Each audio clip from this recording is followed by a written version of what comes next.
बिस्मिल्लाहिर्रहमानिर्रहीम। अस्सलामुअलैकुम वरहमतुल्लाहि वबरकातुहू। उम्मीद है आप सब खैर आफियत से होंगे। तो आज हम पढ़ेंगे जी कॉन्स्टेंट्स इन C++। तो सबसे पहले हम इसकी डिफाइन से स्टार्ट करते हैं। कॉन्स्टेंट एक्चुअली होता क्या है? Constant is a quantity that can't be changed during program execution. ठीक है जी। कांस्टेंट क्या है? एक ऐसी क्वांटिटी है जो कि प्रोग्राम एग्जीक्यूशन के दौरान चेंज नहीं हो सकती। ठीक है, हम इसकी टाइप्स देखते हैं, फिर उसके बाद हम डेव C++ में चल के देखेंगे। सबसे पहली टाइप है लिटरल कांस्टेंट्स। ठीक है, लिटरल कांस्टेंट्स क्या होते हैं? लिटरल कांस्टेंट वैल्यूज़ होती हैं जो कि डायरेक्टली प्रोग्राम में टाइप की जाती हैं। ठीक है, डायरेक्टली कैसे? यानी हमने डायरेक्टली लिख दिया A=4।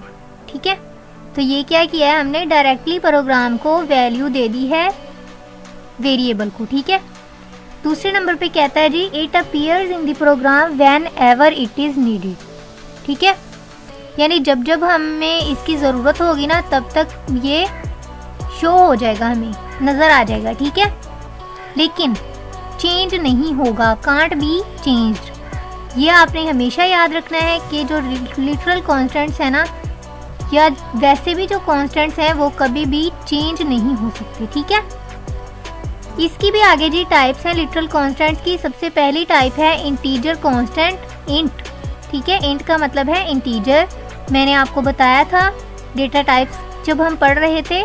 तो इंटीजर डेटा टाइप्स क्या होती हैं जी? न्यूमेरिक वैल्यूज़ होती हैं डेसिमल पॉइंट्स के बगैर। ठीक है, डेसिमल पॉइंट्स को ये सपोर्ट नहीं करती। और न्यूमेरिक वैल्यूज़ कौन सी हो सकती हैं? पॉजिटिव और नेगेटिव, लेकिन कांस्टेंट होंगी। कांस्टेंट का क्या मतलब है कि ये चेंज नहीं हो सकती। ठीक है, और ये कैसे, इनको प्रोग्राम में कैसे हम इनिशियलाइज करेंगे या डिक्लेयर करेंगे? कॉन्स्ट कीवर्ड लगाना है, उसके बाद हमने इंटीजर लिखना है, इंट डेटा टाइप, और उसके बाद वेरिएबल का नाम, और आगे उसको अगर हमने इनिशियलाइज करना है तो उसकी वैल्यू दे देनी है। ठीक है, अब हम डेव C++ में चल के देखते हैं कि इंटीजर को कैसे यूज़ करेंगे। तो जी हम यहाँ पे लिखेंगे कॉन्स्ट लिखेंगे, उसके बाद हम इंटीजर लिखेंगे और A= हमने लिख लिया 4 और C आउट करवा दिया हमने A को। ठीक है जी, Ctrl+S करके हम जब चलाएंगे इसको तो ये 4 वैल्यू हमें रिटर्न कर देगा। ठीक है, आउटपुट में। ठीक है, अच्छा जी, अगर हम यहाँ पे 4.4 कर लें तो क्या होगा? Ctrl+S करके जब हम चलाएंगे तो ये पॉइंट को निगलेक्ट कर देगा। ठीक है, पॉइंट के बाद वैल्यू को निगलेक्ट कर देगा और सिर्फ 4 हमें प्रिंट करके दे देगा। यानी कि कॉन्स्ट है, ये इंटीजर टाइप है तो ये डेसिमल पॉइंट को सपोर्ट नहीं करेगा। ठीक है, दूसरे नंबर पे हमारे पास है जी फ्लोट कांस्टेंट। फ्लोट कांस्टेंट क्या होता है जी? डेसिमल वैल्यूज होती हैं और ये पॉजिटिव भी हो सकती हैं और नेगेटिव भी। ठीक है, पॉजिटिव और नेगेटिव दोनों ही हो सकती हैं, लेकिन डेसिमल वैल्यूज। ठीक है, इनको कैसे लिखेंगे हम? कॉन्स्ट कीवर्ड लगाएंगे, उसके बाद हम फ्लोट लिखेंगे और उसके बाद आइडेंटिफायर, और आइडेंटिफायर के बाद उसकी वैल्यू। ठीक है, हम चलते हैं डेव C++ में और यहीं मैं आपको चेंज करके दिखाती हूँ कि अगर मैं यहाँ पे फ्लोट लिख लूँ इंटीजर की जगह तो क्या होगा जी? ये हमारे पास 4.4 उसने शो करवा दिया है। ठीक है, कंपाइलर ने, यानी कि ये डेसिमल पॉइंट को सपोर्ट करता है।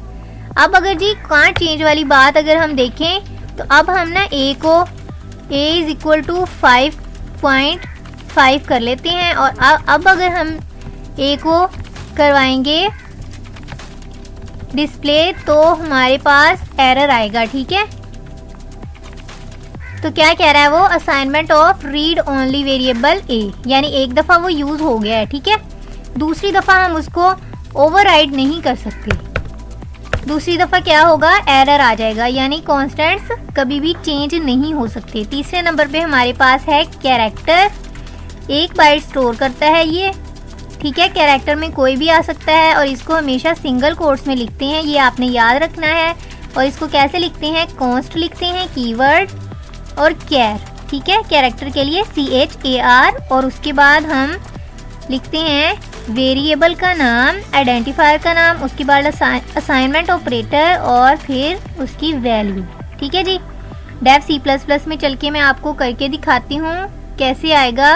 यहाँ पे कॉन्स्ट लिखा रहने देते हैं और इसको हम इरेज कर लेते हैं। तो यहाँ पे कैर कीवर्ड लगाएंगे और उसके बाद a is equal to single quotation में लिखेंगे 1। ठीक है।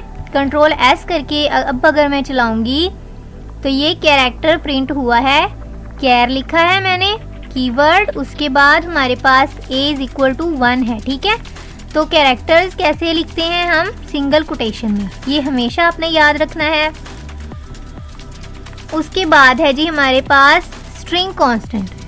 अब स्ट्रिंग कांस्टेंट्स क्या होते हैं? जो कि डबल कोटेशन में आते हैं और ये इनकी कोई लिमिटेशन नहीं है। जो कुछ भी डबल कोटेशन में हम लिखेंगे वो एज इट इज़ प्रिंट हो जाएगा। ठीक है। जितनी मर्जी बड़ी वैल्यू लिख लें, गलत लिख लें, सही लिख लें, एज इट इज़ प्रिंट हो जाएगा। इनको कैसे लिखेंगे हम? कॉन्स्ट स्ट्रिंग लिख के str इज इक्वल टू हम लिख लेते हैं बड़ी सारी value, I am Amna Ashraf and I love programming. ठीक है। ये मैंने लिख ली है, बड़ी सारी प्रॉम्प्ट लिख ली है। कंट्रोल S करके अब अगर मैं यहाँ पे अब हमने वेरिएबल का नाम a नहीं लिखा, क्या लिखा है? str। सेव किया और जैसे ही हम इसको रन करेंगे तो ये आ गई है मेरे पास I am Amna Ashraf and I love programming. ठीक है। ये हमारे पास क्या आई है जी? हमारे पास इनपुट आई है जो हमने इनिशियलाइज करवाया है। ठीक है। अब अगर मैं स्ट्रिंग को कोई और वैल्यू दे दूं, ठीक है, यानी ये जो str नाम का हमने वेरिएबल बनाया है, अगर यहाँ पे मैं str is equal to you are my favourite लिख लिया, तो अब हम अगर सी आउट करवाएंगे तो देखते हैं जी क्या आएगा। str को कंट्रोल S करके अब अगर हमने चलाया तो ये देखें जी मैसेज आ गया है कि स्ट्रिंग है ये। ठीक है। कांस्टेंट स्ट्रिंग है, इस वजह से ये दोबारा यूज़ नहीं हो सकता। ठीक है। हमने डेफिनेशन में, कांस्टेंट्स की डेफिनेशन में क्या पढ़ा था? That can't be change during program execution. ठीक है। प्रोग्राम की एग्जीक्यूशन हो रही है, यानी जब हम रन कर रहे हैं प्रोग्राम को तो उसको कहते हैं एग्जीक्यूशन, तो इसलिए ये चेंज नहीं हो सकता। ठीक है। उसके बाद है जी हमारे पास सिंबॉलिक कांस्टेंट। इसकी डेफिनेशन हम देख लेते हैं। सिंबॉलिक कांस्टेंट क्या होते हैं? नेम होते हैं जो कि वैल्यूज़ को दिए जाते हैं जो कि चेंज नहीं होती। ठीक है। लिटरल कांस्टेंट क्या है? जो डायरेक्टली टाइप होते हैं हमारे पास प्रोग्राम में। ठीक है। और ये क्या है? ये नेम है जो कि वैल्यूज़ को दिए जाते हैं लेकिन वो चेंज नहीं हो सकती। ठीक है। दूसरी इसकी कैरेक्टरिस्टिक्स क्या है कि ये इनिशियलाइज करने पड़ती हैं। ठीक है। ये कॉन्स्ट है तो सी छोटा लिखना है हमने, कॉन्स्ट। ठीक है। जब हमने इसको वैल्यू देनी है सिंबॉलिक कांस्टेंट को। ठीक है। इनकी भी टाइप्स हैं आगे, जैसे लिटरल कांस्टेंट्स की हैं। तो सबसे पहली टाइप है कॉन्स्ट क्वालिफायर। ठीक है। कॉन्स्ट क्वालिफायर्स क्या होते हैं जी? जो कि एक कांस्टेंट को डिफाइन करते हैं, उसके नाम को डिक्लेयर करके और उसकी डेटा टाइप को डिक्लेयर करके। ठीक है। क्या है जी? Const qualifier define a constant by declaring its name with data type. ठीक है। नाम भी लिखना है और उसकी क्या लिखनी है? Data type. अब इसका सिंटैक्स क्या है? पहले कॉन्स्ट कीवर्ड आएगा, उसके बाद डेटा टाइप आएगी, उसके बाद आइडेंटिफायर का नाम आएगा और असाइनमेंट ऑपरेटर के बाद आएगी उसकी वैल्यू। ठीक है। ये नीचे लिखा हुआ है। तो ये कॉन्स्ट कीवर्ड आ गया है। इंटीजर क्या है? इंटीजर एक डेटा टाइप है और ए क्या है? आइडेंटिफायर इज इक्वल टू 4 इसकी वैल्यू है। ठीक है। जैसे कि हमने यहाँ पे लिखा है कॉन्स्ट, तो अगर मैं यहाँ पे कैसे लिखूँगी? Const int A is equal to 4, तो यहाँ पे ये कॉन्स्ट है तो ये कॉन्स्ट क्या होगा जी? कॉन्स्ट कीवर्ड है, उसके बाद इंट है तो इंटीजर डेटा टाइप है और ए क्या है? आइडेंटिफायर है। असाइनमेंट ऑपरेटर के बाद क्या है? वैल्यू। ठीक है। उसके बाद अगला है जी हमारे पास डिफाइंड डायरेक्टिव। तो डायरेक्टिव क्या होते हैं जी? हुक्मनामा जो जारी करते हैं हमारे प्रोग्राम को, जैसे कि हैश इंक्लूड, और इनकी बहुत ही इंपॉर्टेंट प्रॉपर्टी हमने पढ़ी थी कि ये सेमीकोलन इनके साथ नहीं लगाते। ठीक है।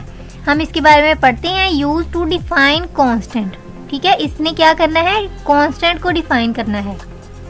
इसका सिंटैक्स क्या है, इसने जो है ना इसकी डेटा टाइप नहीं डिफाइन करनी। जैसे कॉन्स्ट जो है क्वालिफायर है ना, वो उसकी डेटा टाइप भी डिफाइन करता है, किसकी, जो उसने लिखा होता है।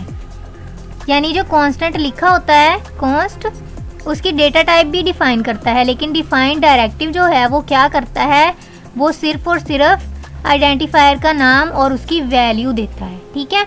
जैसे यहाँ पे हमने पाई की वैल्यू है, अगर हमने पाई की वैल्यू बार बार यूज़ करनी है तो हम डिफाइन डायरेक्टिव के साथ पाई लिखेंगे और उसके साथ उसकी वैल्यू लिख देंगे, ठीक है। और ये लिखे कहाँ जाते हैं, मेन फंक्शन से ऊपर। तो मैं आपको यहाँ पे करके दिखाती हूँ। एक प्रोग्राम मैंने लिया है, यहाँ पे मैंने हैश डिफाइन पाई इंटू 3.4, ये डिफाइन डायरेक्टिव है, ये हैश डिफाइन है, उसके बाद पाई है यानी आइडेंटिफायर, और उसके बाद आइडेंटिफायर की वैल्यू, ठीक है।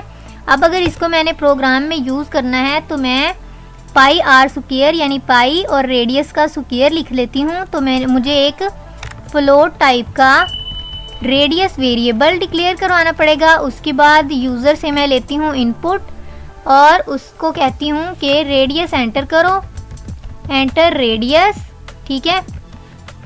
और वो रेडियस किस में लेती हूँ, सी इन में रेडियस।